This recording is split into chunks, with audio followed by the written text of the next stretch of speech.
제가 임신을 했습니다. 남자친구인 민호 씨는 그 사실을 알자마자 저를 자기 집으로 데려갔어요. 결혼식을 상의해야 한다면서요. 가는 내내 저희 둘은 아름다운 미래를 그리며 들떠 있었죠. 그의 집에 도착하기 전까지는요. 문을 연 것은 젊은 여자였습니다. 얼굴에는 해맑은 미소가 가득했죠. 민호 오빠, 왔어? 그녀는 저를 보더니 표정이 살짝 굳었지만 이내 평소대로 돌아왔습니다. 그리고는 익숙하게 신발장에서 슬리퍼 한 켤레를 꺼내 주었죠. 온다고 미리 말 좀 하지. 집에 반찬 준비해 놓은 게 하나도 없는데. 아버님, 어머님, 민호 오빠 왔어요. 민호 씨의 부모님은 그 소리를 듣고 바로 거실로 나오셨습니다. 그들은 민호 씨에게 온갖 따뜻한 말을 건네며 안부를 물었지만 저는 완전히 투명 인간 취급을 당했죠. 그의 부모님이 저를 탐탁지 않아 하신다는 건 예전부터 알고 있었습니다. 제가 서울 출신이 아니고 민호 씨의 사업에 큰 도움을 줄 수 없는 지방 출신이라는 이유에서였죠. 하지만 처음으로 집에 방문했는데 이렇게까지 무시당하니 마음이 아팠습니다. 알고 지낸 지 7년, 연애한 지 5년, 그의 부모님께 인정받기 위해 그리고 민호 씨와 어깨를 나란히 할 수 있는 사람이 되기 위해 저는 일에 유독 매달렸습니다. 이제는 한 부서의 팀장이 되었고 월급도 민호 씨보다 훨씬 많아졌죠. 서윤아, 저 애가 왜 여기 있는지 나도 몰라. 다행히 민호 씨는 계속 제 손을 잡아주었습니다. 자리에 앉자마자 그는 다급하게 설명했죠. 알잖아. 우리 집이랑 동 사장님 댁이랑 오랫동안 가깝게 지낸 거. 다혜는 아마 우리 부모님 뵈러 온 걸 거야. 동다혜. 그 이름은 저도 알고 있었습니다. 민호 씨 부모님이 마음에 들어 하는 며느리감이자 민호 씨의 맞선 상대였죠. 민호 씨는 저 몰래 그녀와 밥을 한 번 먹은 적이 있었습니다. 그 사실을 알고 저는 그와 크게 다굼고 처음으로 헤어지자고 말했죠. 그때 민호 씨가 저를 붙잡고 엉엉 울었던 기억이 납니다. 절대로 헤어질 수 없다면서요. 부모님께 등 떠밀려서 나간 거고 다혜 씨를 만난 건 단지 자기에게는 결혼을 생각하는 여자친구가 있다는 태도를 확실히 보여주기 위해서였다고 했습니다. 부모님의 뜻이 자기 뜻은 아니라고요. 저는 그때 그를 믿었습니다. 하지만 지금 부엌에서 어머님을 돕고 있는 다혜 씨를 보니 저도 모르게 깊은 생각에 잠겼습니다. 그녀는 민호 씨의 어머니와 웃으며 이야기했고 마치 정말 사이좋은 고부지간처럼 보였습니다. 얼마 지나지 않아 한 상 가득 음식이 차려졌습니다. 아버지, 어머니, 드릴 말씀이 있어요. 민호 씨는 저와 눈을 맞추고는 용기를 내어 입을 열었습니다. 저랑 서윤이, 저희는 내 얘기는 나중에 하고 내 엄마가 발표할 게 있단다. 민호 씨의 아버지가 그의 말을 끊었습니다.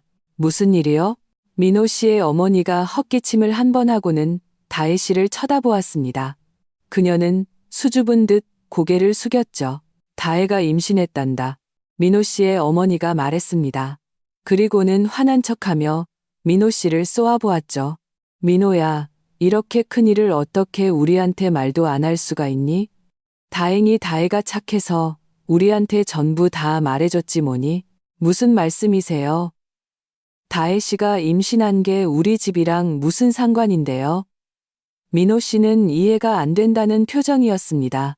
민호 오빠, 다혜 씨가 자리에서 일어났습니다. 볼이 살짝 붉어졌죠. 그날 일은 말하지 말아 달라고 했잖아. 그만해. 민호 씨가 격분하여 그녀의 말을 끊었습니다. 그러다 문득 뭔가 깨달은 듯 했죠. 설마, 그날? 아니야. 그럴 리가 없어. 어떻게? 그는 갑자기 저를 쳐다보았습니다. 마치 제 존재를 이제야 깨달은 사람처럼요. 서윤아, 내 말 좀 들어봐. 그는 제 팔을 붙잡았습니다. 서윤아, 네가 생각하는 그런 거 아니야. 제발 내 설명 좀 들어줘. 그날은 사고였어. 그냥 사고였다고. 저는 그를 그리고 그의 부모님을 번갈아 쳐다보았습니다. 이 집에 발을 들인 순간부터 계속해서 투명 인간 취급을 당했던 것을 떠올리자 눈빛이 점점 차가워졌습니다. 민호 씨의 목소리는 점점 작아졌죠. 서윤아, 날 믿어줘. 내 마음속엔 너밖에 없어. 서윤아. 그렇게 쳐다보지 마. 무섭단 말이야, 서윤아. 이민호. 민호 씨의 아버지가 노성을 터뜨렸습니다. 네가 남자 구실이나 제대로 하는 놈이냐? 여자 하나 앞에서 그렇게 쩔쩔매는 꼴이라니. 지금 임신한 건 다혜다. 다혜를 더 챙겨야 할 것 아니야. 민호 씨의 어머니도 저를 흘겨보았습니다. 내가 지방 출신 애들은 믿을 게 못 된다고 했지. 사람 홀리는 얼굴 말고는 아무짝에도 쓸모가 없어. 내 아들을 아주 홀려놨어. 저는 그녀의 얼굴을 보자 갑자기 속에서 역한 기운이 올라왔습니다. 참지 못하고 옆에서 헛구역질을 시작했죠. 서윤아, 괜찮아? 민호 씨가 제 등을 두드리며 따뜻한 물 한 잔을 건넸습니다. 입이라도 헹궈. 그럼 좀 나을 거야. 건드리지 마. 저는 그의 손을 뿌리쳤습니다. 그의 손에 들려있던 컵이 바닥에 떨어져 산산조각이 났습니다. 이민호 씨, 우리 끝났어요. 제 목소리가 들렸습니다. 다행히 아직 이성을 잃지는 않았더군요. 말을 마친 저는 몸을 돌려 제 가방을 들고 집을 나서려 했습니다. 안 돼, 서윤아. 제발 내 설명 좀 들어줘. 네가 생각하는 그런 게 아니란 말이야. 민호 씨가 제 손을 필사적으로 붙잡았습니다. 그냥 가게 둬라. 민호 씨의 어머니가 일어섰습니다. 처음 우리 집에 와서부터 물건이나 깨고 행패를 부리다니. 대체 뭐 하는 애야? 아직 우리 집 문턱도 안 밟았는데 엄마, 제발 그만해요. 민호 씨가 애원하는 눈빛으로 어머니를 보았습니다. 서윤이도 임신했어요. 민호 씨 어머니의 표정이 서서히 굳었습니다. 민호야, 너 지금 장난하는 거 아니지? 민호 씨는 주머니에서 임신 확인서를 꺼냈습니다. 방금 병원에서 검사받고 온 거예요. 서윤이 임신했어요. 오늘 온 것도 결혼 문제 상의 드리려고 온 거고요. 엄마, 저는 서윤이를 사랑해요. 서윤이랑 결혼할 겁니다. 민호 씨의 말투는 단호했고 제 손을 놓지 않았습니다. 이런 몹쓸 놈. 민호 씨의 아버지가 일어나 그의 뺨을 후려쳤습니다. 그 애랑 결혼하겠다고? 그럼 다혜는 어떡하고? 시집도 안 간 처녀가 내 아이를 가졌는데 넌 그 애한테 미안하지도 않으냐? 여보, 어떻게 아들을 때려요? 민호 씨의 어머니가 가슴 아파하며 소리쳤습니다. 그러고는 저를 쳐다보았죠. 너도 임신했다니 일단 앉아서 차분히 이야기 좀 하자꾸나. 이것이 민호 씨의 어머니가 제게 처음으로 건넨 말이었습니다. 이전에도 몇 번 만난 적이 있었지만 그녀는 단 한 번도 저를 제대로 쳐다본 적이 없었습니다. 처음 저를 봤을 때 그 경멸 가득한 표정을 저는 아직도 기억합니다. 그저 그런 얼굴 말고는 내 아들에게 어울리는 구석이 하나도 없다고 했었죠. 그녀는 저를 싫어했습니다. 처음부터요. 제가 말랐다고, 고아라고, 어릴 때부터 남의 집에 얹혀 살아서 팔자가 세다고 싫어했습니다. 제 아들을 해칠 거라고도 했죠. 만약 제가 선택할 수 있었다면 저도 온전한 가정에서 태어나고 싶었습니다. 어릴 때부터 아버지의 사랑을 받고 어머니의 보살핌을 받으면서요. 하지만 저는 그럴 수 없었습니다. 제게는 선택권이 없었으니까요. 민호 씨는 어머니의 태도가 누그러진 것을 보고 일이 해결될 기미가 보인다고 생각했는지 얼른 저를 소파로 데려가 앉혔습니다. 하지만 이어지는 어머니의 말은 저희를 경악하게 했습니다. 우리 집안은 3대 독자 집안이다. 이제 너희 둘 다 민호의 아이를 가졌으니 내게 방법이 하나 있단다. 둘 다 아이를 낳아라. 그래서 누구든 아들을 낳는 쪽을 우리 집 며느리로 인정하겠다. 민호 씨의 어머니는 소파에 앉아 마치 황태후가 후궁을 간택하는 듯한 거만한 자세로 우리를 내려다보았습니다. 어머니, 어떻게 그런 말씀을 하세요? 민호 씨가 충격에 빠져 소리쳤습니다. 저는 갑자기 제가 우스꽝스러운 광대가 된 것 같았습니다. 예전부터 많은 사람들이 제게 충고했죠. 부모님이 인정하지 않는 사랑은 끝까지 지키지 말라고. 저는 민호 씨와 저는 예외일 거라고 믿었습니다. 하지만 결국 다 제 잘못이었죠. 이 모든 건 제가 자초한 일이었습니다. 저는 아무 말도 하지 않고 조용히 일어나 가방을 들고 현관으로 향했습니다. 서윤아, 어디가? 민호 씨가 다시 제 손을 잡았습니다. 저는 그를 쳐다보지 않고 발을 들어 그의 발등을 하이힐 굽으로 힘껏 밟았습니다. 악! 민호 씨가 고통에 찬 비명을 질렀고 손에 힘이 풀렸습니다. 저는 재빨리 문을 열고 도망치듯 계단을 내려왔습니다. 마음속으로는 계속 다행이라고 생각했습니다. 아까 신발을 갈아 신지 않은 게 천만 다행이라고. 뾰족한 구두굽으로 밟혔으니 분명 아팠을 겁니다. 아픈가? 저는 스스로에게 물었습니다. 건물 밖으로 나와 차가운 바람을 맞자 눈물이 걷잡을 수 없이 흘러내렸습니다. 눈앞에는 아침에 이곳으로 오면서 차 안에서 그와 나눴던 대화가 아른거렸습니다. 그는 딸이었으면 좋겠다고 했습니다. 커서 엄마처럼 예뻤으면 좋겠다고. 자기는 열심히 돈 벌어서 큰 집을 사고 예쁜 공주님 방을 꾸며줄 거라고 했습니다. 만약 아들이면? 제가 물었죠. 아들이어도 좋지. 아들 교육은 내가 책임질게. 남자는 어릴 때부터 독립심 있고 용감하고 책임감 있도록 가르쳐야 해. 만약 오빠 말 안 듣고 어릴 때 오빠처럼 장난꾸러기에 반항하면 어떡해? 제가 짓궂게 물었습니다. 나 어릴 때 장난 안 쳤어. 엄청 말 잘 들었다고. 못 믿겠으면 이따 엄마한테 물어봐. 그때의 기억은 거기서 딱 멈췄습니다. 민호 씨 어머니의 그 거만한 얼굴이 떠오르자 속에서 다시 역겨움이 치밀어 올랐습니다. 아가야, 미안해. 엄마가 이제 막 네 존재를 알게 되었는데 이렇게 널 포기해야만 하는구나. 저는 손을 들어 제 아랫배를 쓰다듬었습니다. 마치 제 마음에 감흥이라도 한 듯 아랫배에서 묵직한 통증이 느껴지기 시작했습니다. 서윤아. 민호 씨가 뒤에서 쫓아왔습니다. 그는 제 손을 붙잡았죠. 서윤아, 나 헤어지기 싫어. 절대 안 돼. 엄마가 아까 하신 말씀은 내가 대신 사과할게. 미안해. 민호 씨, 그냥 놔줘요. 너무 힘들어요. 더는 버티고 싶지 않아요. 저는 그를 보지 않고 담담한 어조로 말했습니다. 아니야. 민호 씨가 고개를 저었습니다. 서윤아, 사랑해. 정말로 사랑해. 그는 저를 안으려고 했지만 역겨운 마음에 저는 그를 밀쳐냈습니다. 그리고 길가에 주저앉아 헛구역질을 하기 시작했죠. 오지 마요. 제가 소리쳤습니다. 역겨우니까. 그의 얼굴에 상처받은 기색이 역력했습니다. 안 갈게. 하지만 너도 가지 마.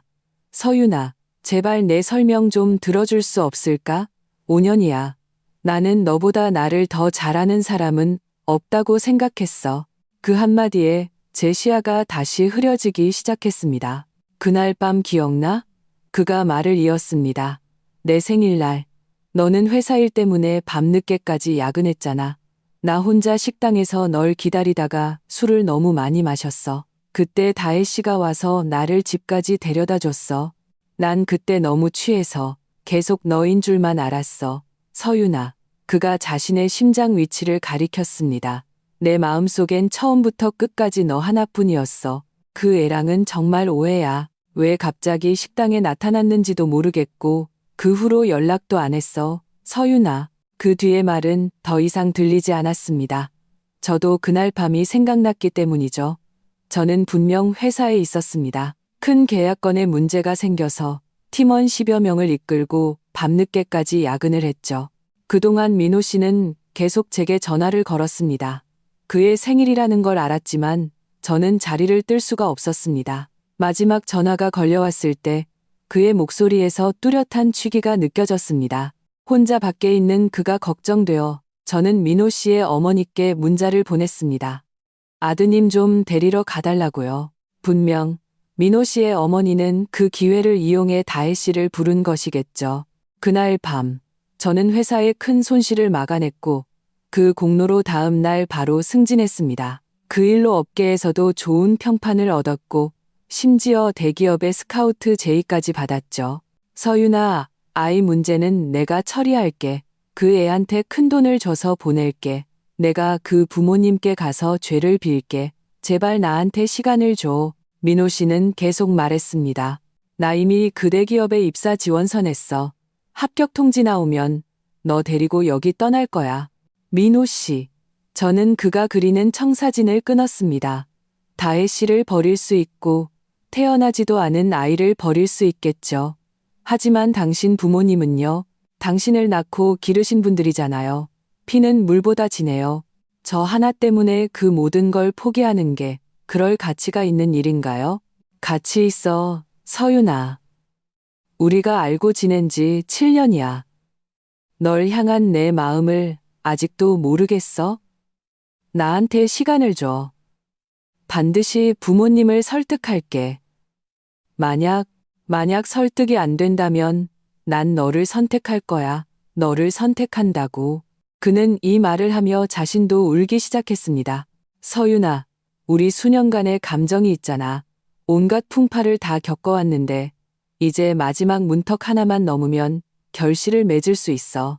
우리에겐 아이도 생겼잖아. 지금 포기하겠다는 거야? 정말 그럴 수 있어? 제가 그럴 수 있을까요? 저는 손을 들어 아랫배를 어루만졌습니다. 눈물이 비 오듯 쏟아졌습니다. 그럴 수 없었습니다. 가장 힘들었던 시절, 우리는 삼평 남짓한 자취방에 살면서 매일 밤 라면으로 끼니를 때웠습니다. 저와 함께 하겠다는 고집 때문에 그는 집안과 사이가 틀어졌고 경제적 지원도 끊겼죠. 그때 우리는 막 졸업해서 직장도 없었고 몸에는 학자금 대출이라는 큰 빚만 있었습니다. 그는 배달 아르바이트를 해야만 했죠. 매일 땡볕과 비바람 속에서 일했습니다. 그렇게 힘들게 번 첫 돈으로 그는 제가 가장 좋아하는 딸기를 사왔습니다. 그 딸기를 그는 한 입도 먹지 않았습니다. 배가 안 고프다면서요. 그리고 저는 그가 한밤중에 일어나 몰래 라면을 끓여 먹는 것을 보았습니다. 저는 그와 함께 라면을 먹었고 둘은 바보처럼 웃었습니다. 그때 저는 정말로 그와 함께라면 평생 라면만 먹어도 괜찮다고 생각했습니다. 저는 5살 때 부모님이 이혼 소송을 벌였습니다. 법정까지 갔죠. 두 분 다 저를 맡기 싫어했습니다. 결국 법원은 저를 강제로 어머니에게 맡기고 아버지가 양육비를 지급하라고 판결했습니다. 하지만 아버지는 돈을 주지 않았고 어머니는 저를 외삼촌 댁에 버려두었습니다. 저는 어릴 때부터 남의 집에서 눈칫밥을 먹으며 자랐습니다. 아무도 저를 사랑해주지 않았고 아껴주지도 않았죠. 맛있는 것이 있어도 제 차례는 없었습니다. 민호 씨처럼 저를 대해준 사람은 아무도 없었습니다. 그는 제가 시골 출신인 것도 성격이 내성적인 것도 개의치 않았습니다. 그는 저를 2년 동안 쫓아다녔고 매일 다른 방법으로 저를 웃게 해주려고 노력했습니다. 그는 말했죠. 서윤아, 나는 너보다 더 차분하고 조용한 여자는 본 적이 없어. 행복해야 해. 넌 웃는 게 정말 예뻐. 그는 제 인생에 갑자기 나타난 한 줄기 빛과 같았습니다. 그가 생긴 후로 저는 인생에 희망이 생기기 시작했고 매일 아침이 기대되기 시작했습니다. 하지만 그 빛은 저 혼자만의 것이 아니었습니다. 민호 씨, 저는 그를 바라보며 진지하게 말했습니다. 만약 우리 둘이 함께 있는 것이 많은 사람들을 불행하게 만들고 행복한 건 오직 우리 자신뿐이라면 그냥 우리 포기하면 안 될까요? 아랫배의 통증이 점점 심해졌고 어지럽고 구역질이 났습니다. 저는 그저 빨리 이곳을 떠나고 싶었습니다. 안 돼. 민호 씨가 고개를 저었습니다. 나는 포기 안 해. 서윤아, 예전처럼 넌 내일만 신경 써. 나머지는 내가 다 처리할게. 지난 20여 년 동안 넌 충분히 불행했잖아. 앞으로의 날들은 네가 행복하기만 했으면 좋겠어. 얼마나 달콤한 말인가요? 하지만 이성은 제게 그저 듣기 좋은 말일 뿐이라고 속삭였습니다. 그때 다혜 씨가 뒤에서 쫓아나오는 것을 보았습니다. 그녀는 민호 씨의 옷소매를 잡았습니다.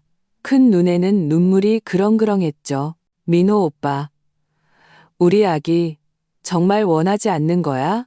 미안합니다. 민호 씨는 고개를 숙인 채 그녀를 보지 않았습니다. 저는 서윤 씨를 저버릴 수 없어요. 보상은 해드리겠습니다. 보상 같은 거 필요 없어. 그녀가 고개를 저으며 그의 말을 끊었습니다. 그리고 주머니에서 과도를 꺼내 들었습니다. 민호 오빠, 내가 오빠를 얼마나 사랑하는지 알잖아. 우리를 버리면 안 돼. 그녀는 그렇게 말하며 과도를 들고 망설임 없이 자신의 팔을 향해 그었습니다. 그녀의 하얀 패딩 점퍼가 찢어지며 깊은 상처가 드러나는 것을 보았습니다. 솜털이 사방으로 흩날렸고 순식간에 피가 옷을 붉게 물들였습니다. 지금 뭐 하는 짓이야? 민호 씨가 깜짝 놀라 그녀의 칼을 빼앗으려 했습니다. 칼 일이죠. 하지만 그녀는 주지 않았습니다. 얼굴에는 환한 미소를 띠고 있었죠. 역시 오빠는 날 걱정하는구나. 그렇지. 민호 오빠, 난 오빠가 날 버리지 못할 줄 알았어. 나랑 집에 가자. 응, 집에 가자. 다혜 씨, 진정해요. 내가 지금 당신 부모님께 전화할게요. 모시러 오시라고 할 테니 손의 상처는 병원에 가서 치료해야 해요. 병원 안 가. 민호 오빠, 난 오빠만 있으면 돼. 그녀는 칼날을 자신의 목에 겨누었습니다. 눈에는 결연한 의지가 서려 있었죠. 그렇지 않으면 나 오늘 여기서 죽을 거야. 일시이명으로. 자, 진정해. 민호 씨는 그 자리에 얼어붙어 꼼짝도 못했습니다. 민호 오빠, 나랑 집에 가. 그녀는 손에 힘을 주었고 목에는 피가 섞인 얕은 상처가 생겼습니다. 하지만 그녀는 고통을 느끼지 못하는 듯했죠. 나랑 집에 갈 건지 아니면 내가 여기서 죽는 걸 볼 건지 하나만 선택해. 그녀의 손에 힘이 점점 더 들어갔습니다. 붉은 피, 하얀 눈, 순진한 눈빛에 서린 결연한 살기. 그 강렬한 대비에 저는 어지러움을 느꼈습니다. 같이 갈게. 같이 집에 가자. 결국 굴복한 것은 민호 씨였습니다. 그는 황급히 그녀를 부축했습니다. 그러면서도 저를 돌아보는 것을 잊지 않았죠. 서윤아, 먼저 집에 가 있어. 기다려. 제가 더 기다릴 필요가 있을까요? 아랫배의 통증이 점점 심해졌습니다. 저는 119에 전화를 걸었습니다. 바지 더 내리세요. 다리에 힘 빼고 긴장하지 마세요. 수술대 위에서 나이 지긋한 여의사가 차가운 수술 기구를 들고 제게 말했습니다. 아이가 떠났습니다. 어쩌면 제가 원하지 않는다는 것을 느끼고 스스로 떠난 건지도 모릅니다. 하지만 깨끗하게 떠나지 못했죠. 의사가 소파 수술을 하고 있었습니다. 정말 아팠습니다. 저는 입술을 깨물고 소리내어 울지 않으려 애썼습니다. 그날은 눈이 몹시 많이 내렸습니다. 저는 제 인생에서 가장 추운 겨울을 겪었습니다. 아이가 사라졌고 제 삶의 절반도 사라졌습니다. 회복실에서 30분 동안 안정을 취하는 동안 추워서 위아래 이가 딱딱 부딪혔습니다. 시간이 되자마자 저는 가방을 들고 도망치듯 병원을 빠져나왔습니다. 하지만 밖은 더 추웠습니다. 온 세상을 집어삼킬 듯이 눈이 쏟아졌습니다. 저는 눈 속을 걷고 또 걸었습니다. 다리는 납덩이처럼 무거워졌습니다. 그러다 언제 정신을 잃었는지 모릅니다. 다시 깨어났을 때 저는 병원 침대에 누워 있었습니다. 사방에는 짙은 한약 냄새가 진동했습니다. 간호사 말로는 원장님이 저를 주워오셨다고 했습니다. 이곳은 한약을 이용한 재활치료를 전문으로 하는 개인 한방병원이었습니다. 저는 병원을 별로 좋아하지 않았습니다. 늘 차갑게 느껴졌거든요. 몸이 조금 나아지자마자 저는 원장실로 향했습니다. 원장님은 제 생각보다 젊었습니다. 얼굴에는 얇은 테 안경을 쓰고 있었고 지적인 느낌을 주었죠. 몸이 너무 허약합니다. 이 한약 다 마시고 퇴원하세요. 제가 퇴원하고 싶다고 하자 그는 고개도 들지 않고 거절했습니다. 저는 그의 책상 위에 산처럼 쌓인 한약 봉지를 보고 저도 모르게 질겁했습니다. 제 몸은 제가 잘 알아요. 내가 아니었으면 당신은 그 눈 속에서 이미 죽었을 겁니다. 그가 고개를 들었습니다. 목소리에는 화가 섞여 있었죠. 저는 입 밖에 나오려던 말을 다시 삼켰습니다. 그렇죠. 돌아간들 뭐 하겠어요.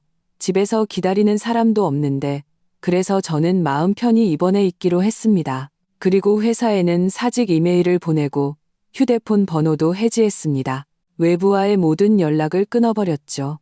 매일 그 한약을 하루 세 끼처럼 마셨습니다. 일주일 후 저는 퇴원 수속을 밟으러 갔습니다. 원장님은 또 한약 3박스를 처방해 주었습니다. 그리고 아주 책임감 있게 많은 주의사항을 적어 주었죠. 그의 글씨는 아주 멋있었습니다. 용이 춤추고 봉황이 나는 듯한 필체였죠. 하지만 너무 멋있어서 저는 한 글자도 알아볼 수가 없었습니다. 못 알아보겠습니까? 원장님이 물었습니다. 저는 고개를 끄덕였다가 다시 저었습니다. 그는 휴대폰을 꺼내 자신의 카카오톡 QR코드를 보여주었습니다. 추가하세요. 주의사항은 음성 메시지로 보내주겠습니다. 저는 손에 쥔 휴대폰을 꽉 잡았습니다. 아니, 괜찮아요. 그가 처방해준 약은 정말 너무 썼습니다. 집에 가서 바로 버릴 생각이었거든요. 잊지 마세요. 당신 목숨은 내가 구해준 겁니다. 내가 끝까지 책임져야 합니다. 그는 제 휴대폰을 가져가 강제로 친구 추가를 했습니다. 저는 그의 책상 위 명패를 보았습니다. 원장 이진우. 제 고등학교 때 짝꿍과 이름이 같더군요. 이진우 원장님은 젊었지만 아주 책임감 있는 의사였습니다. 친구 추가를 하자마자 긴 음성 메시지를 보내왔습니다. 저는 그것을 들으며 집으로 향했습니다. 아파트 계단에 막 도착했을 때 저는 민호 씨가 강아지처럼 문 앞에 웅크리고 있는 것을 보았습니다. 몸에는 눈이 가득 쌓여 있었죠. 서윤아, 돌아왔구나. 그는 발소리를 듣고 바로 일어섰습니다. 몸에 쌓였던 눈이 바닥으로 후두둑 떨어졌습니다. 일주일 만에 본 그는 까맣게 타고 야윈 모습이었습니다. 얼굴은 누렇게 떴고 수염은 덥수룩했으며 눈은 떼에타게 들어가 있었죠. 서윤아, 어디 갔었어? 며칠 동안 계속 너 찾아다녔어. 내가 얼마나 걱정했는지 알아? 그는 다가와 제 손을 잡으려 했지만 저는 가볍게 피했습니다. 그는 그 자리에 얼어붙어 자신의 손을 보고 또 저를 보았습니다. 서윤아, 우리 이미 헤어졌어요. 나는 동의한 적 없어. 아이 지웠어요. 저는 수술 확인서를 꺼내 보였습니다. 우리 사이에 미래는 없어요. 더 이상 제 삶을 방해하지 말아주세요. 부탁입니다. 그는 그 자리에 얼어붙어 한참 동안 움직이지 않았습니다. 저는 가방에서 열쇠를 꺼내 문을 열고 안으로 들어갔습니다. 문이 쾅 하고 닫히고 나서야 그는 꿈에서 깨어난 듯 미친 듯이 제 방문을 두드리기 시작했습니다. 서윤아, 서윤아. 그가 무슨 말을 더 했지만 이미 들리지 않았습니다. 우리 사이에는 두꺼운 문이 가로막고 있었죠. 그는 계속 가지 않았고 문을 두드리는 소리는 점점 커졌습니다. 저는 이웃에게 피해를 줄까봐 경비실에 전화를 걸었습니다. 그를 데려간 것은 민호 씨의 어머니였습니다. 저는 이사를 결심했습니다. 집을 정리하고 몇 안 되는 짐을 챙겨 다른 도시로 떠났습니다. 대기업에 입사 제의를 수락했죠. 새로운 직장이 있는 판교로요. 대기업의 업무 속도는 매우 빨랐고 경쟁 압박도 심했습니다. 저는 다른 생각을 할 겨를이 없었죠. 새로운 일, 새로운 삶, 과거의 모든 것은 저와 아무 상관이 없는 것 같았습니다. 이진우 원장님만 빼고요. 그는 제 새로운 카카오톡의 첫 번째 친구였습니다. 그는 매일 휴대폰으로 제게 제때 약을 챙겨 먹으라고 당부했습니다. 저는 한 글자도 답장하지 않았습니다. 그 약들은 예전 자취방에 두고 왔으니까요. 모든 것이 좋은 방향으로 흘러가고 있었습니다. 민호 씨의 어머니가 저를 찾아오기 전까지는요. 그녀는 이전의 거만한 태도를 버리고 제 옷소매를 잡고 애원했습니다. 서윤아, 이 어미가 부탁할게. 민호 좀 한 번만 만나주렴. 병원에 누워 있어. 이대로는 죽을지도 몰라. 이 어미가 빌게. 제발 우리 아들 좀 살려줘. 서윤아. 민호 씨는 수면제를 복용했습니다.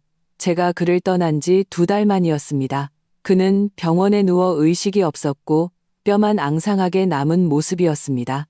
하지만 그의 곁을 지키고 있는 것은 여전히 동다혜 씨였습니다.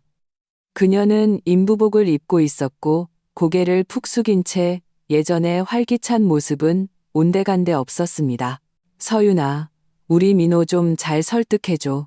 지금 누구 말도 듣지 않아. 너만이 걔를 살릴 수 있어. 너만이. 민호 씨의 어머니는 말을 하며 다시 흐느끼기 시작했습니다. 당신이 왜 여기 있어요? 다혜 씨가 그제야 들어온 사람이 저라는 것을 깨달았습니다. 그녀는 붉게 충혈된 눈으로 이성을 잃은 듯 제게 달려들었습니다. 이 나쁜 년, 내가 감히 여길 와? 민호 오빠가 너 때문에 어떻게 됐는지 봐. 당장 꺼져. 꺼지라고. 민호 씨의 어머니가 필사적으로 그녀를 막았습니다. 다혜야, 진정해. 내가 서윤이 오라고 했어. 내가. 다혜 씨는 전혀 듣지 않았습니다.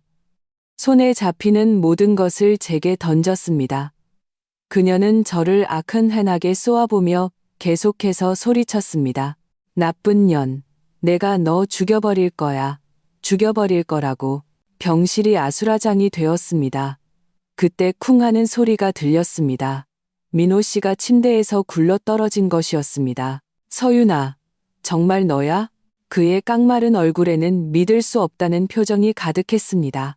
그는 기어서 제게 오려고 발버둥 쳤습니다. 하지만 몸에는 온갖 튜브가 꽂혀 있었고 한 걸음 뗄 때마다 기계에서 경고음이 울렸습니다. 결국 의사가 달려왔습니다. 바로 이진우 원장님이었습니다. 그는 다혜 씨와 민호 씨의 어머니를 모두 밖으로 내보냈습니다. 그리고 제게는 최대 30분만 허락한다고 말했습니다. 환자는 체력을 유지하기 위해 충분한 휴식이 필요하다면서요. 서윤아, 정말 너 맞아? 나 꿈꾸는 거 아니지? 날 보러 와줬구나. 정말 와줬어. 민호 씨는 제 손을 꽉 잡았습니다. 제가 다음 순간 사라져버릴까봐 두려워하는 듯했죠. 왜 그렇게 바보 같은 짓을 했어요? 저는 그를 보며 코끝이 찡해지는 것을 참을 수 없었습니다. 널 찾을 수가 없었어. 서윤아. 그의 목소리는 끔찍하게 쉬어 있었습니다. 사람들이 매일 내 귓가에서 시끄럽게 떠들었어. 널 찾으러 가지 못하게 막았다고. 서윤아, 그동안 어디 있었어? 어디 있었던 거야? 저는 차마 그를 더 볼 수가 없어서 시선을 돌려 주위를 둘러보았습니다. 병실은 아주 아늑하게 꾸며져 있었습니다. 벽에는 아기 포스터도 여러 장 붙어 있었죠. 예전에 들은 적이 있습니다. 임신했을 때 예쁜 아기 사진을 많이 보면 나중에 낳는 아기도 예쁘게 태어난다고요. 저는 눈을 감았다가 다시 떴습니다. 눈에는 이미 맑은 기운만 남아 있었죠.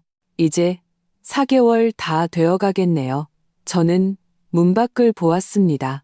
몇 달만 더 지나면 당신도 아빠가 되겠네요. 민호 씨의 표정이 굳었습니다. 그는 저를 보며 고개를 저었지만 아무 말도 하지 못했습니다. 민호 씨, 우리 이미 끝났어요. 저는 진지하게 입을 열었습니다. 아니야. 그가 고개를 저었습니다. 다혜 씨는 당신을 무척 사랑해요. 제가 그의 말을 끊었습니다. 당신 부모님도 그녀를 아주 마음에 들어 하시고요. 그녀 뱃속에는 당신 아이도 있잖아요. 세상에는 사랑만 있는 게 아니에요. 가족의 정과 책임감도 있죠. 민호 씨, 우리는 우리 자신만을 위해 살 수는 없어요. 서윤아, 그럼 너는 어떻게? 나 없이 어떻게 살아? 그가 나지막이 물었습니다. 저는 잘 지낼 거예요. 저는 그를 보며 미소 지었습니다. 보세요. 이 2달 동안 당신 없이도 저 잘 살아왔잖아요. 민호 씨, 모든 사랑이 시작과 끝이 같은 건 아니에요. 저는 당신을 사랑했었어요. 하지만 그게 전부예요. 그의 입술이 살짝 떨렸지만 아무 말도 하지 못했습니다. 민호 씨, 저 갈게요. 저는 일어섰습니다. 앞으로는 바보 같은 짓 하지 마세요. 저를 찾지도 말고요. 우리 각자 새로운 삶을 살아야죠. 저는 그의 손에서 제 손을 빼냈습니다. 그리고 문을 향해 걸어갔습니다. 서윤아. 그가 저를 불렀습니다. 제 발걸음이 잠시 멈췄지만 돌아보지는 않았습니다. 이게 네가 바라는 거라면 네가 바라는 대로 할게. 저는 병실을 나왔습니다. 등 뒤로 병실 문이 무겁게 닫혔습니다. 제가 사랑했던 소년도 그 안에 영원히 갇혔습니다. 이제부터 그는 남편이 되고 아버지가 되겠지만 더 이상 저와는 아무 상관이 없는 사람이었습니다. 병원 문을 나서자 어느새 비가 내리고 있었습니다. 얼굴에 부딪히는 빗방울이 차갑고 서늘했습니다. 얼굴에 묻은 물기를 닦아보니 정말 짰습니다. 박서윤, 너 거기 안 서. 다혜 씨가 뒤에서 쫓아왔습니다. 이 나쁜 년. 그녀는 손을 들어 제 뺨을 때렸습니다. 민호 오빠한테 무슨 말을 한 거야? 너 알아? 나랑 그 사람 다음 달에 결혼하기로 했어. 그런데 네가 이 타이밍에 왜 다시 나타나? 그 사람이 이렇게 된 건 다 너 때문이야. 저는 제 뺨을 어루만졌습니다. 아팠습니다. 눈앞의 여자는 계속해서 입을 움직였지만 무슨 말을 하는지 더는 들리지 않았습니다. 지나가던 사람들이 이상한 눈초리로 우리를 쳐다보며 수군거렸습니다. 제 머릿속이 저려오기 시작했습니다. 마치 그날로 돌아간 것 같았습니다. 사방에 사람들이 가득 서서 저를 둘러싸고 이러쿵저러쿵 떠들어댔습니다. 이 악마 같은 년, 오늘 내가 너 가만 안 둬. 다혜 씨는 제가 대답이 없자 더욱 기세등등해져서 다시 손을 들었습니다. 동다혜 씨, 지금 뭐 하시는 겁니까? 이진우 원장님이 뒤에서 다가왔습니다. 그는 다혜 씨의 손을 잡아채 옆으로 밀쳐냈습니다. 이 원장님. 다혜 씨는 그를 보자 무의식적으로 뒤로 물러섰습니다. 이 여자가 제 약혼자랑 두 분 사이에 무슨 원한이 있든 상관없습니다. 이진우 원장님이 그녀의 말을 끊었습니다. 당신은 여러 번 우리 병원에서 소란을 피웠고 이제는 사람까지 때렸습니다. 당신을 쫓아낼 권리가 저에게 있습니다. 안 돼요. 다혜 씨가 겁을 먹었습니다. 원장님, 제가 잘못했어요. 제발 저를 쫓아내지 마세요. 민호 씨는 제 보살핌이 필요해요. 사과하세요. 네? 다혜 씨가 이해하지 못했습니다. 박서윤 씨에게 사과하라고요. 다혜 씨는 저를 한 번, 그리고 이진우 원장님을 한 번 쳐다보았습니다. 마지막에는 이를 악물고 마지못해 미안합니다라고 말했습니다.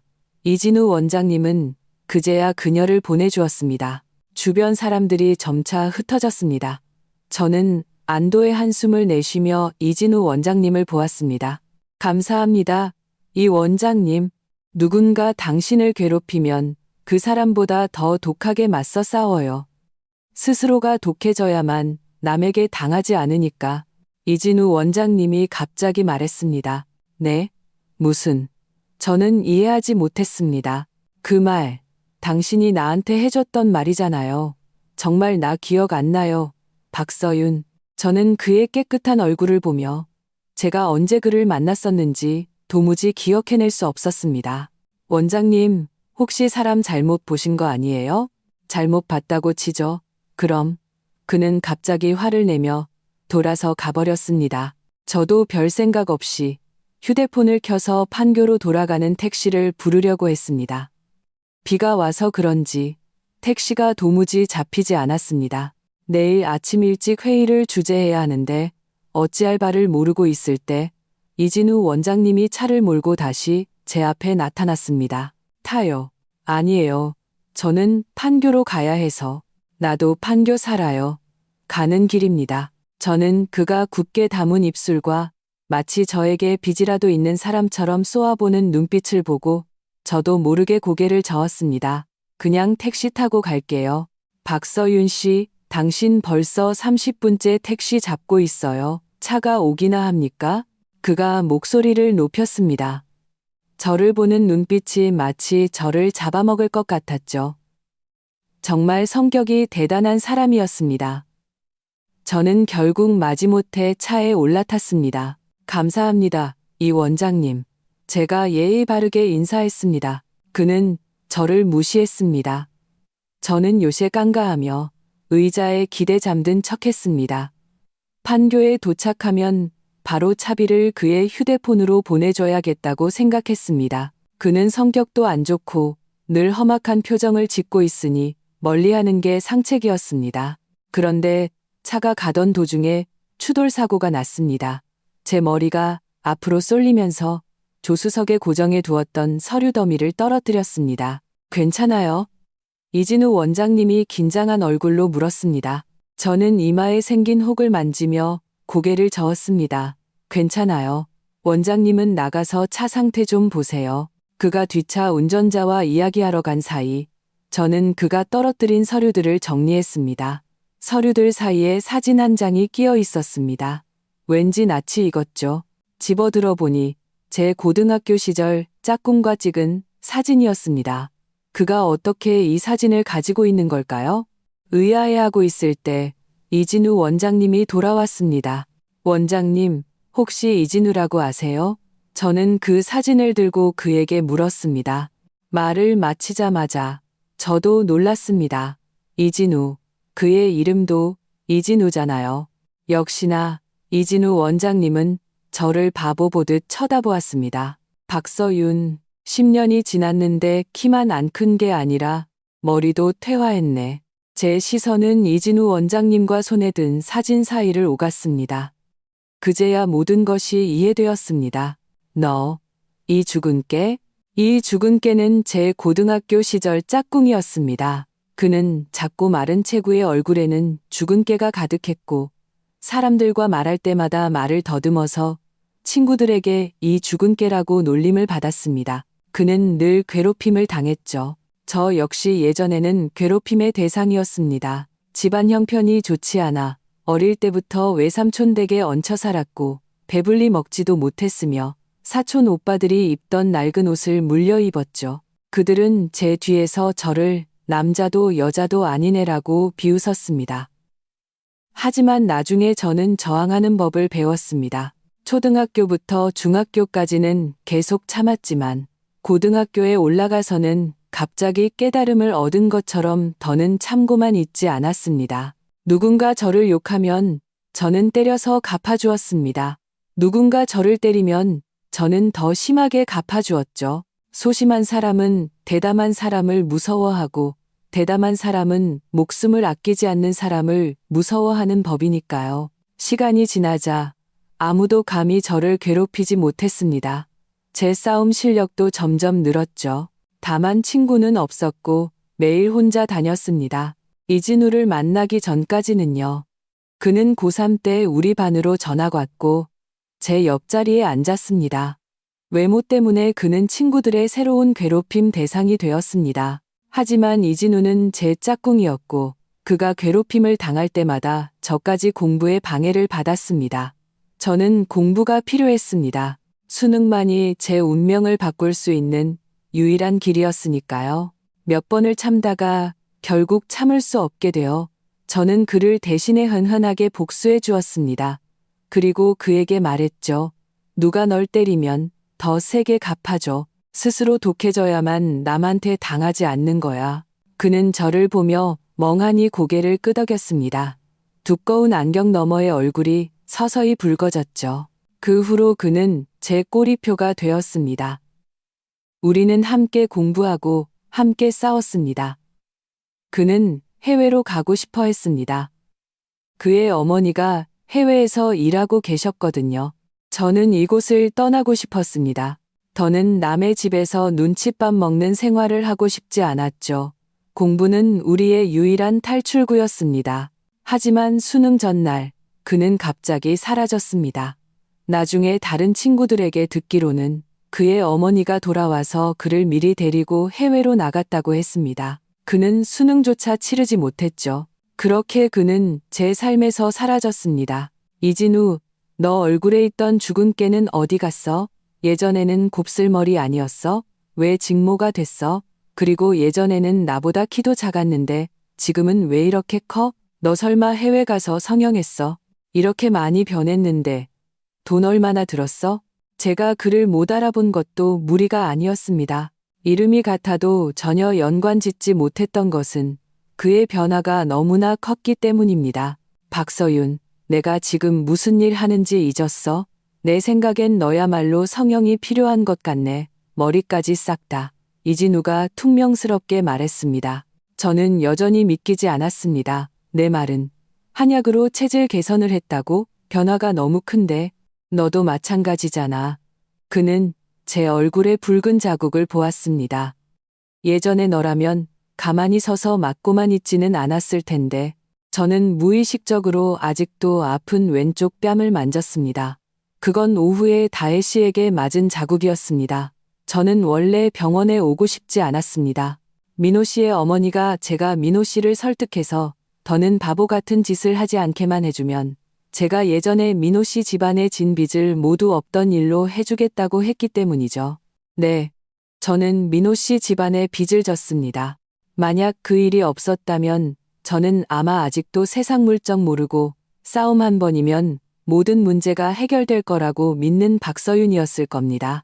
너는 언제 돌아왔어? 왜 연락도 안 했어? 저는 화제를 돌렸습니다. 그가 제 짝꿍 이진우라는 것을 알게 되자 그에 대한 원래의 두려움이 갑자기 사라졌습니다. 거리감도 순식간에 좁혀졌죠. 그는 저에게 지난 몇 년간의 경험을 이야기하기 시작했습니다. 그는 해외로 나갔지만 곧바로 돌아왔다고 했습니다. 아주 먼 곳에 있는 의과대학에 진학해서 7년 동안 공부했고 최근 2년 사이에 고향으로 돌아와 창업을 했다고 했습니다. 그가 말을 마치고 저에게 그동안 어떻게 지냈는지 물었을 때 저는 할 말을 잃었습니다. 저의 10년은 이민호라는 사람 외에는 말할 수 있는 것이 없는 것 같았습니다. 하지만 이제는 그 이름조차 입에 담을 수 없게 되었죠. 나도 뭐 늘 똑같지. 대학 가고 취업하고 최근에 이직했고 저는 어쩔 수 없이 화제를 일쪽으로 돌렸습니다. 이진우가 저를 아파트 단지 입구까지 데려다 주었을 때 그는 트렁크에서 한약 몇 박스를 꺼내왔습니다. 그 약들 안 마신 거 알아? 내 몸 아직 많이 약해. 이건 내가 특별히 널 위해 지은 약이야. 마시면 너한테 좋은 일만 있을 거야. 어느 동창이 제외 선물로 약을 주나요? 그는 이미 차를 몰고 떠나버렸습니다. 그 후로 이진우는 매일 카카오톡으로 제게 제때 약을 챙겨 먹으라고 당부했습니다. 하지만 저는 한약을 다려본 적이 없어서 너무 진하게 다리거나 너무 졸이거나 몇 번은 태워 먹기도 했습니다.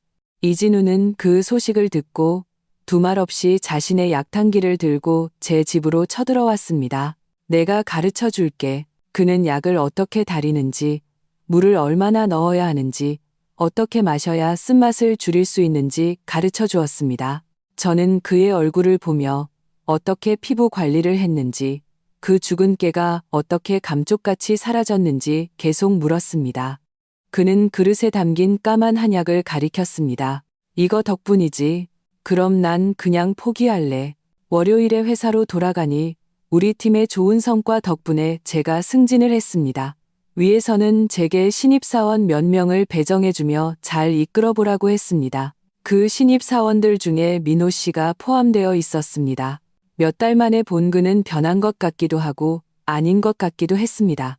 여전히 말랐지만 전체적으로 차분해졌고 말로 표현할 수 없는 내성적인 분위기를 풍겼습니다. 저를 볼 때 눈에는 여전히 빛이 있었지만 항상 공손한 태도를 유지했습니다. 어색한 상황을 피하기 위해 저는 그를 팀에서 비교적 경력이 있는 선배 직원에게 맡겼습니다. 평소에는 정기회의 보고 외에는 거의 마주칠 일이 없었죠. 하지만 그럼에도 불구하고 다혜 씨는 또다시 찾아왔습니다. 그날 우리 팀 전체가 회의실에서 야근하며 지난주 업무를 정리하고 있었습니다. 다혜 씨가 갑자기 회의실로 정입했습니다. 그녀는 큰 배를 하고 회의실 문 앞에 서서 우리를 쳐다보았습니다.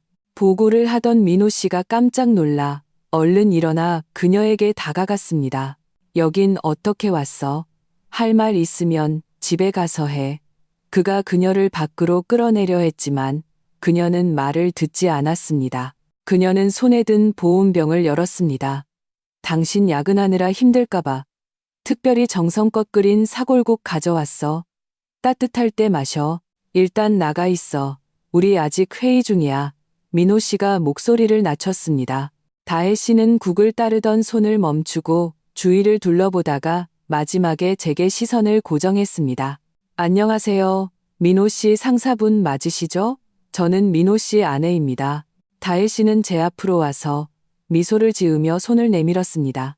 저는 그녀의 혼탁한 눈동자 속에 숨겨진 흉흉한 기운을 보며 그녀가 무슨 꿍꿍이인지 파악하지 못했습니다.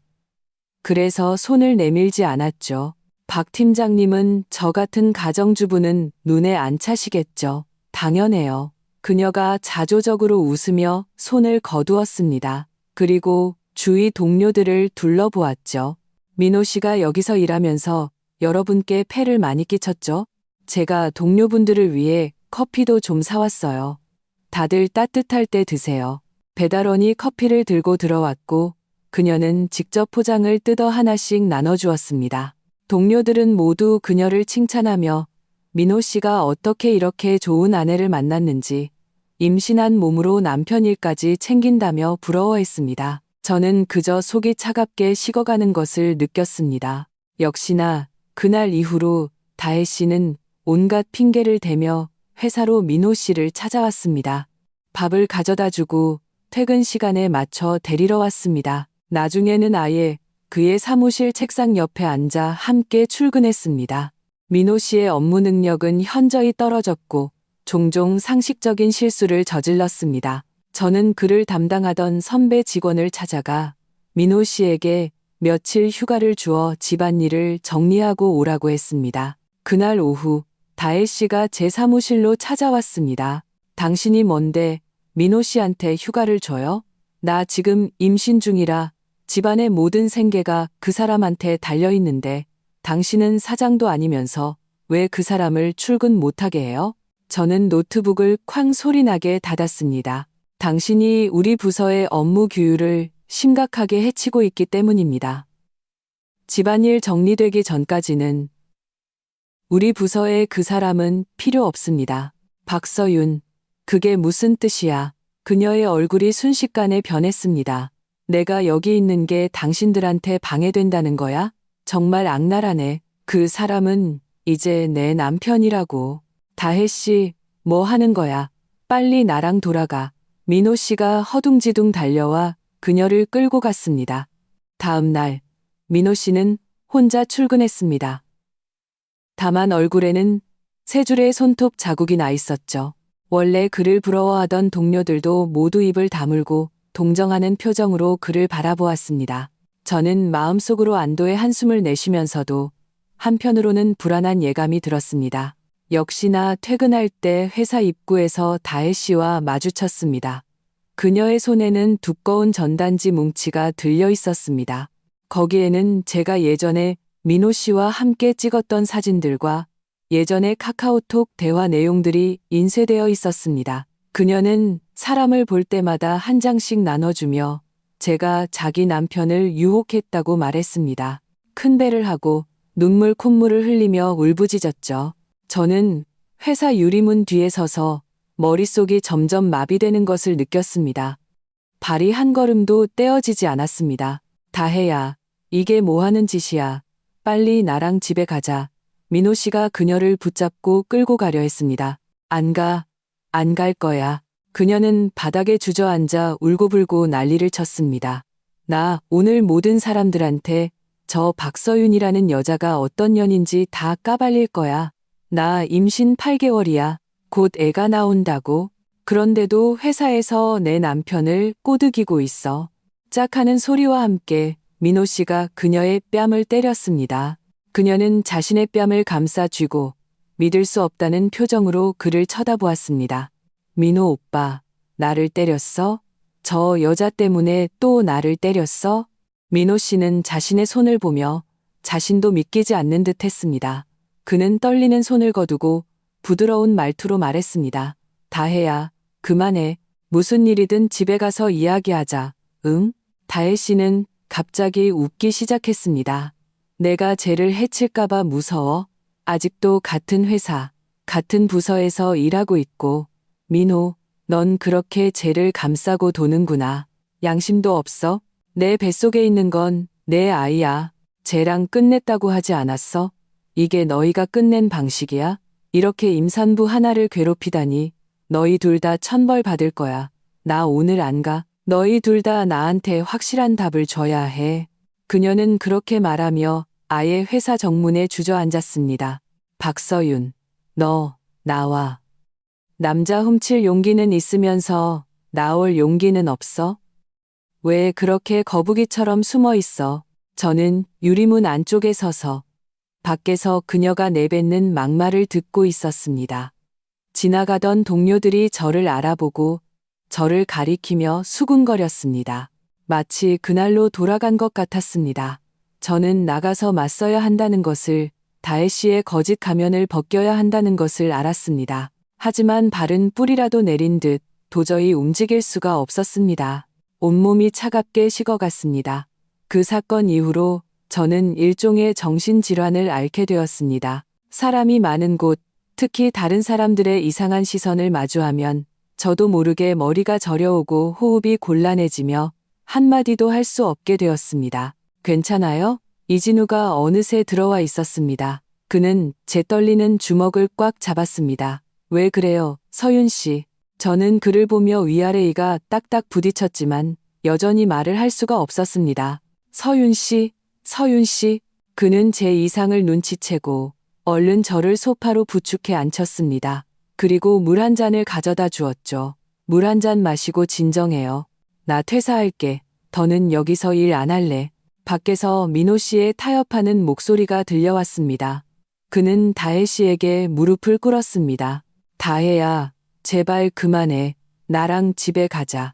다혜 씨는 마침내 떠났고 구경하던 사람들도 점차 흩어졌습니다. 저는 방금의 마비 상태에서 깨어났습니다. 이진우가 건네는 물을 받아 연거푸 면모금을 마셨습니다. 괜찮아요? 서윤 씨, 어디 안 좋아요? 병원에 데려다 줄게요. 이진우가 물었습니다. 아니에요. 저는 고개를 젓고 일어나 비틀거리며 회사를 떠났습니다. 그날 이진우는 제 뒤에서 계속 저를 따라왔습니다. 회사에서부터 집까지 저를 바래다 주었죠. 하지만 그는 아무것도 묻지 않았습니다. 민호 씨는 퇴사했습니다. 하지만 저와 그에 대한 소문은 회사 곳곳에 퍼지기 시작했습니다. 다혜 씨가 인쇄했던 그 전단지들은 회사의 모든 구석에 남아 있었습니다. 모든 말이 아주 듣기 거북했죠. 상사가 저를 불러 면담을 했습니다. 우선 집에 가서 좀 쉬고 이 소문이 잠잠해지면 다시 돌아오라는 뜻이었습니다. 저는 그러고 싶지 않았습니다. 만약 제가 이 시점에서 휴가를 낸다면 다혜 씨의 말이 사실이라고 간접적으로 인정하는 꼴이 되니까요. 저는 제3자가 아닙니다. 그녀가 제3자죠. 그녀가 인쇄한 종이들, 사진들은 진짜였고 대화 내용도 진짜였습니다. 하지만 시간이 조작되었죠. 그녀는 몇 년 전의 일을 따로 떼어내어 과장하고 MSG를 쳐서 오늘날의 일처럼 이야기했습니다. 그녀는 이미 명예훼손을 저질렀습니다. 반드시 고소해야 해요. 그 전단지들이 증거예요. 이진우는 이 사실을 듣고 저를 끌고 경찰서로 가려고 했습니다. 저는 고개를 저었습니다. 그 여자, 아직 임신 중이에요. 법도 그녀를 어쩔 수 없을 거예요. 임산부인 건 맞아요. 하지만 평생 임산부일 수는 없잖아요. 이진우가 설명했습니다. 아이가 태어나면 그녀가 져야 할 책임은 여전히 져야 해요. 서윤 씨, 만약 이 회사에 계속 다니고 싶다면 이 문제는 반드시 제대로 해결되어야 해요. 저는 그저 고개를 저었습니다. 저는 제가 경찰서에 갔을 때의 결과를 알고 있었습니다. 여전히 한마디도 할 수 없을 것이고 다혜 씨는 결국 무죄로 풀려날 것입니다. 저는 경찰서에 갈 수 없었습니다. 저는 병이 있었습니다. 서윤 씨, 혹시 무슨 힘든 사정이 있는 거예요? 이진우는 제 이상함을 눈치챘습니다. 그는 그날 회사 앞에서 본 장면과 지난번 병원 앞에서 제가 맞는 모습을 본 것을 언급했습니다. 당신은 아무 잘못도 하지 않았는데 왜 계속 묵묵히 참고만 있는 거예요? 저는 그를 보며 깊은 숨을 내쉬고 마침내 천천히 입을 열었습니다. 진우야, 너 믿을 수 있겠어? 나 예전에 사람을 죽일 뻔했어. 대학 다닐 때 나를 유독 괴롭히는 여학생이 있었어. 학교에서 유명한 일진이었는데 집안에 돈 좀 있다고 늘 나를 괴롭혔지. 어느 날 평소처럼 기숙사로 돌아가는 길이었는데 중간에 그 애한테 길이 막혔어. 강제로 옥상으로 끌려갔지. 그 애는 나한테 개처럼 짖으라고 시키고 동영상까지 찍으려고 했어. 내가 거부하자 뒤에 있던 자기 쫄따구들한테 나를 때리라고 시켰어. 너무 심하게 맞아서 옥상에 있던 깨진 벽돌 조각을 주워서 그 애의 몸을 향해 흔흔하게 내리쳤어. 나는 아무 생각도 없이 분노와 화에 차서 그 애를 내리쳤어. 그 애는 피투성이가 돼서 머리를 감싸 쥐고 바닥을 뒹굴었지.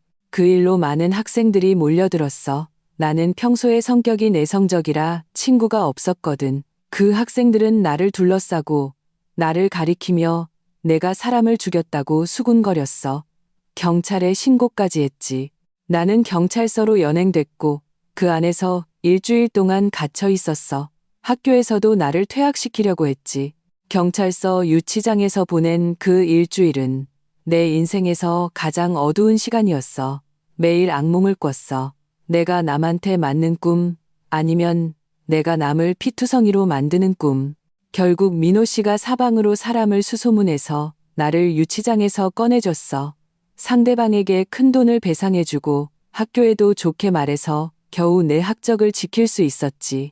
그 돈은 민호 씨가 집에 투자한다고 속여서 받아온 돈이었어. 나중에 민호 씨 어머니가 그 사실을 알고 나를 흔흔하게 모욕하고 민호 씨의 모든 경제적 지원을 끊어버렸어. 비록 나중에 내가 내 월급으로 모든 빚을 갚았지만 나와 민호 씨 집안의 관계는 전혀 개선되지 않았어. 그 일은 나에게 지울 수 없는 트라우마를 남겼어. 나는 아주 심각한 정신질환을 앓게 됐지. 사람이 많은 곳뿐만 아니라 경찰서에서도 증상이 나타나 아무 말도 할 수 없게 돼. 이진우는 제 모든 이야기를 듣고 한참 동안 침묵했습니다.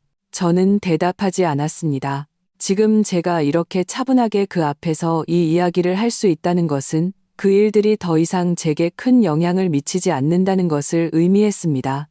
시간이 최고의 약이었죠. 다만 지금 제 앞에 놓인 경찰서라는 장벽만은 반드시 극복해야 했습니다. 저는 제 심리적 공포를 이겨내고 경찰서에 가서 상황을 설명해야만 다혜 씨를 고소할 수 있었습니다. 경찰서에 가지 않아도 돼요. 제가 아는 변호사 친구가 있는데 아마 우리를 도와줄 수 있을 거예요. 이진우가 제안했습니다. 그는 저를 변호사 사무실로 데려갔습니다. 저를 대신해서 사건의 전말을 변호사에게 설명해 주었죠. 그 후에 증거 수집, 기소 과정 모두 그가 저와 함께 해 주었습니다. 판결 결과는 금방 나왔습니다. 다혜 씨의 명예훼손죄가 성립되었죠. 다만 그녀가 아직 임신 중이어서 판결은 아이를 낳고 수유기간이 지나야 효력이 발생한다고 했습니다. 저는 그래도 기뻤습니다. 판결문을 받자마자 사진을 찍어 회사 단체 채팅방에 올렸습니다. 그리고 이진우에게 식사를 대접하겠다고 먼저 약속을 잡았습니다. 그동안 도와준 것에 대한 감사 표시였죠. 우리는 옛날 이야기를 하며 흥이 올라 술도 마셨습니다. 돌아오는 길에는 비틀거리며 옛 학창시절 노래를 불렀습니다. 내일이면 넌 기억할까? 어제 내가 쓴 일기를. 박서윤. 민호 씨의 어머니가 가방을 들고 제 앞을 막아섰습니다. 그녀는 제가 취해서 비틀거리는 모습을 보고 저도 모르게 코를 막았습니다. 우리 민호 집안도 어쨌든 내 은인인데 내가 이제 와서 우리 집 며느리를 감옥에 보내려고 해? 대체 무슨 속셈이야? 저는 이 할머니를 보며 왠지 낯이 익다고 생각했습니다. 하지만 인상이 별로 마음에 들지 않아서 이진우를 끌고 그녀를 지나쳐 계속 앞으로 걸어갔습니다. 넌 늘 졸업은 멀기만 하다고 말했지. 눈 깜짝할 사이에 각자의 길을 가게 됐네. 그녀가 몇 걸음 따라와 다시 제 앞을 막아섰습니다. 박서윤, 나도 너랑 싸우러 온 거 아니야. 용서할 수 있을 때 용서하는 법도 알아야지. 예전에 민호랑 사귀었던 정을 봐서라도 합의서 하나 써줘. 다혜 좀 봐줘. 저는 이 할머니가 정말 짜증난다고 생각했습니다. 계속 제 앞에서 쫑알거리고 길을 막고 있었으니까요. 저는 발에 신은 구두를 벗어 그대로 그녀의 얼굴을 향해 던졌습니다. 개소리 집어치워. 안 꺼져? 누가 용서하든 말든 난 당신 몰라. 또 내 앞에서 쫑알거리면 볼 때마다 한 대씩 맞을 줄 알아. 미쳤어, 미쳤어, 미친년이야. 그녀는 제게 겁을 먹고 도망쳤습니다. 옆에 있던 이진우가 박수를 치며 칭찬했습니다. 이래야 내가 아는 박서윤답지. 저는 그제야 그가 옆에서 계속 지켜보고만 있었다는 것을 깨달았습니다. 한마디도 도와주지 않았죠. 이게 무슨 짝꿍이야. 화가 나서 저는 주먹을 휘두르며 그에게 따지러 갔습니다. 너도 나 무시하는 거지? 너도 나 비웃었어. 박수까지 쳤잖아. 내가 너 가만 안 둬. 저는 손으로 그의 머리를 계속 때렸습니다. 그는 그렇게 엄청난 압박을 받으며 저를 집까지 데려다 주었습니다. 신발을 갈아 신겨주고 침대에 눕혀주었죠. 그런데 침대에 눕다가 우리 둘 다 넘어졌습니다. 너도 나 무시하는 거지? 저는 그의 지척에 있는 얼굴을 보며 억울해했습니다. 그래도 돼? 그의 목소리가 요새 사야했습니다. 안 돼. 저는 진지하게 고개를 저었습니다. 그의 키스가 그렇게 세밀하게 떨어져 내렸습니다. 술을 너무 많이 마셔서 그런 거겠지. 술 때문일 거야. 다음 날, 저는 제 방에서 깨어났습니다. 사방은 어지러웠고, 옆에는 이미 이진우의 모습이 없었습니다. 저는 손으로 제 얼굴을 문질렀습니다. 정말 나이가 들었나 봐요. 술 좀 마셨다고 봄꿈까지 꾸다니. 심지어 꿈속의 남자 주인공은 제가 늘 좋은 친구로만 생각했던 사람이었습니다. 이렇게 친한데 어떻게 그런 짓을, 이건 너무 말이 안 되잖아요. 옷을 입고 문을 열자 이진우가 상의를 벗은 채 문 앞에 서 있었습니다. 일어났어? 아침 식사 준비해놨어. 저는 그 자리에 얼어붙었습니다. 꿈속의 남자 주인공이 갑자기 현실에, 그것도 옷을 벗은 채로 나타나다니. 저는 무의식적으로 아래를 내려다보았습니다. 그의 허리에는 분홍색 헬로키티 목욕 타월이 둘러져 있었습니다. 그건 제 목욕 타월이었습니다. 저는 깜짝 놀라 쾅 소리를 내며 문을 닫고 다시 방으로 숨었습니다. 어떡하지? 어젯밤에 일어난 모든 것이 꿈이 아니었어. 그를 어떻게 대해야 하지? 기억 상실인 척해야 하나? 아니면 그를 기절시켜야 하나? 이건 너무 어색하잖아. 이 자리에서 사라질 수만 있다면 좋을 텐데 누가 나 좀 구해줘. 아무도 저를 구해줄 수 없었습니다. 제가 저지른 일은 제가 책임져야죠. 괜찮아, 서윤아. 어디 안 좋아? 이진우가 밖에서 계속 문을 두드렸습니다. 저는 온몸이 다 안 좋은 것 같았습니다. 그저 방에 숨어 거북이처럼 굴 수밖에 없었죠. 이진우가 밖에서 문을 부술듯이 두드리자 저는 결국 마지못해 밖으로 나갔습니다. 나 방금 화장실 다녀왔는데 배가 좀 안 좋은 것 같아. 저는 제 배를 만지며 어색하게 말했습니다. 방에는 화장실 없는데. 화장실은 밖에 있어. 이진우가 옆에 있는 화장실을 가리켰습니다. 저는 더욱 어색해져서 저도 모르게 목소리를 높였습니다. 화장실 있다고 하면 있는 거야. 여긴 내 집이라고. 그는 제 갑자기 커진 목소리에 놀란 듯 했습니다. 멋쩍게 부엌으로 가서 자신이 준비한 아침 식사를 가져왔습니다. 우유, 빵, 계란, 베이컨, 오트밀까지. 종류도 꽤 다양했죠. 이 사람은 제 냉장고를 다 털었나 봅니다. 저는 밥을 먹으며 마음속으로 어떻게 하면 어젯밤의 실수를 아무렇지도 않게 넘어갈 수 있을지 궁리했습니다. 이따 아침 다 먹고 나랑 같이 갈 데가 있어.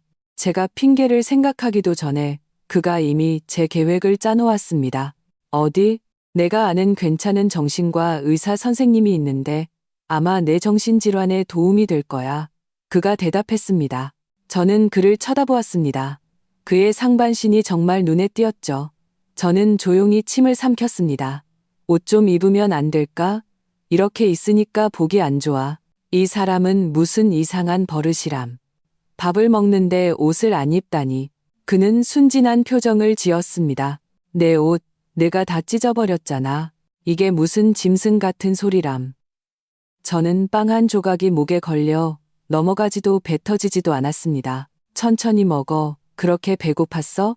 물 한 잔 마시고 해. 그가 물 한 잔을 건넸습니다. 물을 마시고 나니 더 이상 아까의 화제를 이어가고 싶지 않았습니다. 그래서 자리에서 일어섰죠. 나 다 먹었어. 의사 선생님 주소 알려줘. 나 혼자 갈게. 그도 따라 일어섰습니다. 내가 같이 가줄게. 저는 그의 몸에 있는 8개의 복근을 대놓고 쳐다보며 그가 이 상태로 나갈 수는 없다고 말했습니다. 결국 초인종이 울렸습니다. 그의 비서가 옷을 가져온 것이었죠. 그는 옷을 갈아입고 멋진 모습으로 변신했습니다. 저는 더 이상 거절할 수 없어서 그와 함께 정신과 의사를 만나러 갔습니다. 정신과 의사 선생님은 통통한 중년 여성이었습니다. 웃기를 좋아했고 목소리는 강남 특유의 부드러운 억양을 띠고 있어서 말로 표현할 수 없이 듣기 좋았습니다. 그녀는 제게 여러 그림을 보여주며 제가 이야기하도록 유도했습니다. 사무실에는 우리 둘뿐이었죠. 저는 그녀의 부드러운 목소리를 들으며 천천히 모든 이야기를 털어놓았습니다. 어릴 때 부모님에게 버림받은 것부터 학교 다닐 때 괴롭힘을 당한 것, 그리고 대학 시절의 뜻밖의 상해 사건, 마지막으로 민호 씨와의 감정까지 이 모든 것을 말하고 나니 마음속에 전례 없는 해방감이 느껴졌습니다. 저도 모르게 잠이 들었죠. 다시 깨어났을 때 밖은 이미 깜깜해져 있었습니다. 침대 옆에는 이진우 혼자 저를 지키고 있었죠. 의사 선생님은 퇴근하셨어. 이진우가 저를 일으켜 주었습니다. 내가 너무 오래 잤네. 저는 멋쩍게 머리를 긁적였습니다. 내일 방해했지. 미안해. 이렇게 편하게 자본 게 얼마만인지 모르겠어. 자고 일어나니 온몸이 개운해. 마치 다시 태어난 것 같아. 난 괜찮아. 의사 선생님이 내가 치료에 잘 협조해서 큰 문제는 없을 거래. 약 좀 처방해 주셨는데 내가 집에 가서 내가 잘 챙겨 먹는지 감독할게. 한 코스만 잘 먹고 밖에 나가서 산책도 하고 신선한 공기도 마시면 한 코스 끝나면 거의 회복될 거래. 이진우가 옆에 있던 가방을 들고 저와 함께 병원을 나섰습니다. 고마워. 병원 문을 나서며 저는 그의 손에서 가방을 받아들었습니다. 이미 너한테 너무 많은 시간을 뺏었어. 나 혼자 갈 수 있으니까 너는 일 보러 가. 하지만 그는 주지 않았습니다.